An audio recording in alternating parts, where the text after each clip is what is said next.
અસલામુઅલૈકુમ. ચાલો, કોઈ ગાળ નથી બોલવી, ડાયરેક્ટ આપણી સંસ્થા છે ઘરની. હું કઈ છે? હાજી એમ લોખાત એન્ડ ડૉક્ટર એમ મુલ્લા સાર્વજનિક હોસ્પિટલ, બરાબર. આ એની બિલ્ડિંગ, એનું વિશાળ પાર્કિંગ. હવે તમને બતાવું, આ તમે કહું ને કોમના પૈયાના મા ફાળે છે તે આજો. આ હોસ્પિટલમાં નવા બેડ આવ્યા છે, પછી આ બેડ અહીંયા ભંગારની હાલતમાં પડેલા છે. ઘણા લોકો બિચારા અટવાય કે ઘરમાં દર્દી હોય ને તો બિચારા ભાડેથી લાવે હોસ્પિટલ બેડ. હવે આમાં મામૂલી જરાક રિપેરિંગ કે વેલ્ડિંગ કામ હોય, કલર કામ હોય, એટલું કરાવી લે ને તરત આ બેડ ઊભા થઈ જાય. પણ આ જશે ભંગારના ભાવમાં, કિલોના ભાવમાં વેચશે.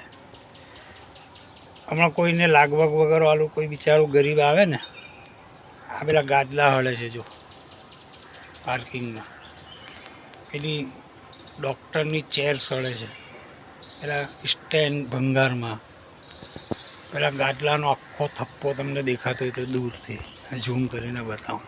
જો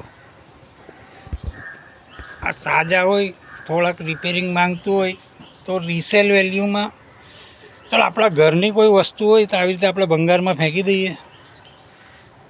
આ કોમના જકાત ફિતરા સદકાના પૈસાનું આ વેલ્યુ કરે છે. આ જીવ બરે કે નહીં આવું જોઈને.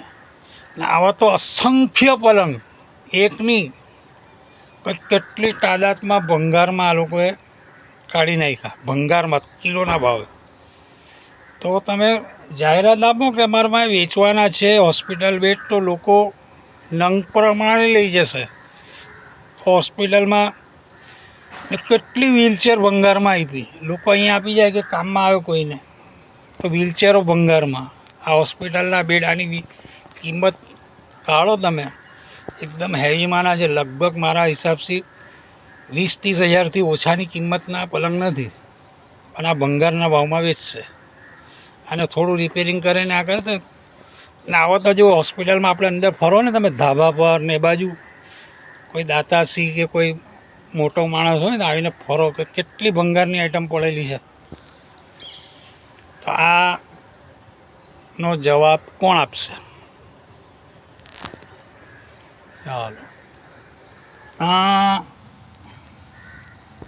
લગભગ ઓટલા પર છે ને 10 સિમેન્ટની છે ગુણો છે, તે લગભગ પથ્થર બની રહી છે ત્યાં ખોળામાં. ઝૂમ કરીને બતાવું દેખાય તો તમને. એ સિમેન્ટની ગુણો આપણા ઘરની 1 કિલો સિમેન્ટ આપણે બગાડવા નહીં દઈએ. આ કોમના પૈસાની હાલત. આ હું 23 વર્ષ અહીંયા કાઢ્યા મેં આ હોસ્પિટલમાં એમ્બ્યુલન્સ ડ્રાઈવર તરીકે. હવે તો રિક્ષા ચલો નાઇટમાં, અમારી રિક્ષા છે, નાઇટમાં ચલાવી. સવારમાં અહીંયા આવ્યો તો જો બતાવું બધાને કોમને કે જો આ કોમના પૈયાની હાલત કરે છે તે. કોઈને મરચું લાગે, મીઠું લાગે, જે લાગે તે. આપણે તો અલ્લાહથી દીવાનું. એ મારું એ જ કહેવું છે કે કોઈ ટ્રસ્ટમાં તમે ટ્રસ્ટી હોવ ને એને ટ્રસ્ટમાં ટાઈમ નહીં અપાતો હોય ને તો છોડી દેવાનું. બીજા કોઈ આવી જાય, સંસ્થાને આગળ વધારો, આવા હાલ નહીં કરો. ચાલો, ભૂલચૂક માફ કરજો, ભૂલચૂક બિલકુલ માફ કરજો. દુઆની ગુજારિશ મારા હારું. મારો મોબાઈલ નંબર 9879648252. થેન્ક યુ, શુક્રિયા, આભાર, જઝાકુમુલ્લાહ.